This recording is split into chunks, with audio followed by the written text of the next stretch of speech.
Hello and welcome YouTube, this is Tommy. Today I am reviewing Dust: An Elysian Tale for the Xbox 360.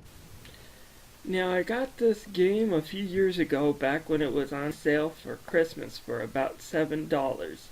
It's not a game I've been disappointed with. It's pretty fun. It takes a piece out of Metorid and Castlevania games and adds in more action and combos as well as a little bit more of a customizable RPG to the formula. It definitely makes it a different kind of game than those two, though, as it's more centered on its action rather than exploration, but there is plenty of exploration and treasure seeking to complete the game.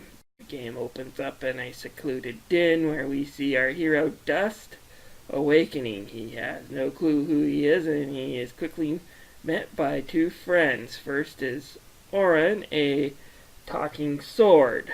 The second character he meets is Fidget, who is this annoying talking winged creature. You see a lot of these in anime and Japanese RPG, and this is obviously Dust's creator's homage to these type of characters. Fidget can get annoying, but there is some humor in her. Nobody said anything about monsters. She does do a lot of fourth wall breaking jokes, especially when it comes to save. The rest of the story, for the most part, is pretty lighthearted, although it does have its dark moments. It feels like it's aimed at a slightly younger crowd than most RPGs or action games.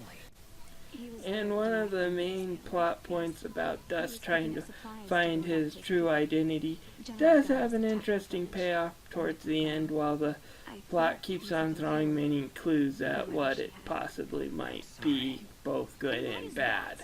The last time I saw an outfit like yours was the day my family was murdered. That outfit, it belongs to Gaius' soldiers. Who are you, really? One weakness in the story, though, it's this guy, Gaius, the villain.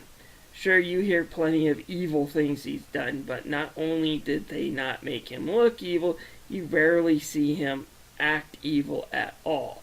Now, I get it, most bad people in history look human. They don't look like orcs from Middle Earth. But still, when all you see him is sitting in his castle moping that his best friends might have betrayed him, you don't pick up much of a threat level from this guy. If he's this bad guy who's out committing genocide, it wouldn't hurt for him to at least appear with soldiers or do something that points out he's a villain. Half the time I didn't even know it was this guy. When they flashed to him was the bad guy. You just see him sitting around moping about his best friend. So yeah, he's kind of a lame villain, and the disconnect does hurt the story. Besides, you're the world's cutest genocidal maniac. You are, yes you are.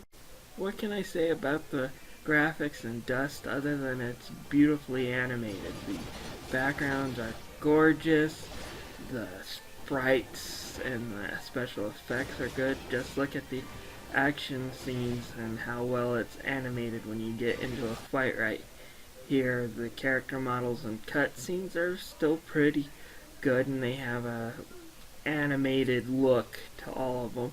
And it helps with the world since we are dealing with samurai raccoons here. Again, it's a beautiful game, one of the best looking 2D platformers I've ever seen.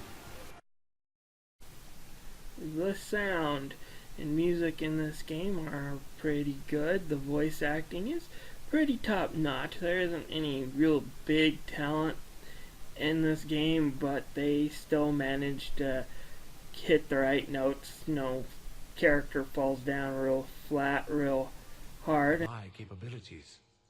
I suppose we'll need a key then. And the music's nice. I love the sound effects of the fighting too. Just hearing the slash.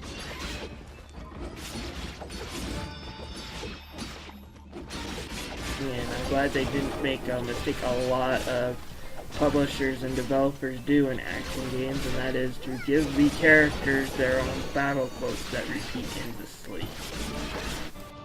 For example, slice the dice. Slice, slice, dice, slice, slice, slice, slice, slice. Yeah, it gets annoying, doesn't it?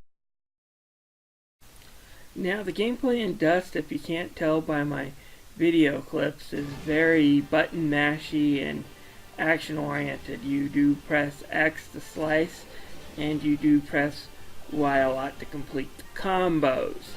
Now, it's a little bit more complex with that when you add in Pairing and Fidget's ability. Fidget can learn several different abilities, including spitting out fireballs, spitting out lightning, that Dust can use with a technique called Dust Storm, which you hit by pressing Y, which will either cause him to twirl his sword or spin around in the air.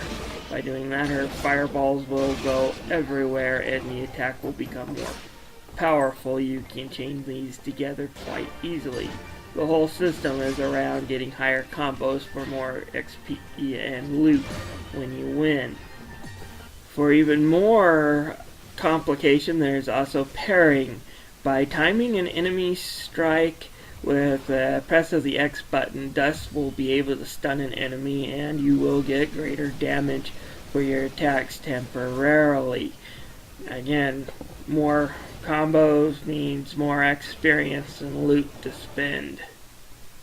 There are two types of loot. There's money that you will be spending on shops for extra weapons and accessories to power Dust up, as well as food to keep your health up. The other type of thing monsters drop will be items and materials that you can use at the blacksmith to equip stronger armors and weapons than you can find in the shop. You have to have the blueprint first, as well as the rare materials. Adding to Dust's complexity, you can actually sell these materials for loot in the shop. However, the shops will then start carrying them after a little while. So if you get a rare material, it's better to sell it to the shop sometimes, and then have the shop stock them if you need to, rather than going out in the field and slay monsters endlessly. While the button mashy gameplay is fun and causing chaos is really fun, and getting the extra items just to see what you can make adds an extra level of depth, there is some bad things about Dust. Mainly, the save points don't fill you all the way up, and on harder difficulties, they don't fill you up at all. Meaning, Dust is a glutton. You constantly have to buy food in order to keep going, or else you'll die, and I say die on the harder levels, I do mean die a lot.